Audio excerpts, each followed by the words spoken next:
আচ্ছা মানুষ বল দেখি রাত্র কেন কালো, চাঁদ সূরজ কোথা হতে পেল এত আলো, পশু পাখি কয় না কথা মানুষ কেন কয়, বলো বলো বলো মানুষ এসব কেমন করে হয়, ফুলগুলি সব নানান রঙে কেমন করে হয়, পাতাগুলো সবুজ বটে ফুলের মতো নয়, ঠিক না?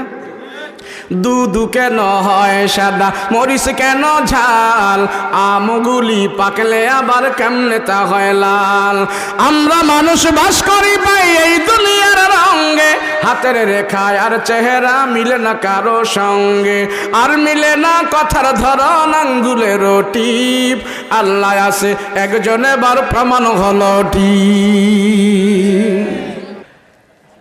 আমি আপনি দুনিয়ার সব চিনি কিন্তু মালিককে চিনি না। আসমানের মালিক আল্লাহ, আমার মালিক আল্লাহ। রাহমাতুল লিল আলামিন বলে আমার যে উম্মত তার আল্লাহকে চেনে না, আমাকে চেনে না, দুনিয়াতে তার বেশি সুবিধা হবে না, দুনিয়া এবং আখিরাতে তার শান্তি হবে না, কেননা সে তার মালিক চেনে না। আল্লাহ পাক রব্বুল আলামিন ডেকে বলে, ও বান্দা শোনো, আমি আল্লাহ তোমাকে বানিয়েছি, আমি আল্লাহ তোমাকে বানিয়েছি, আমি আল্লাহ তোমার অবয়ব বানিয়েছি,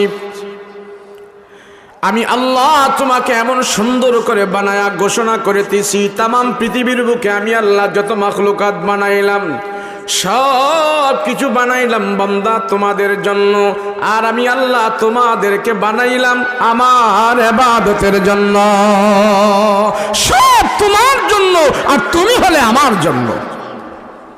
মুসলমান বন্ধুরা আমার,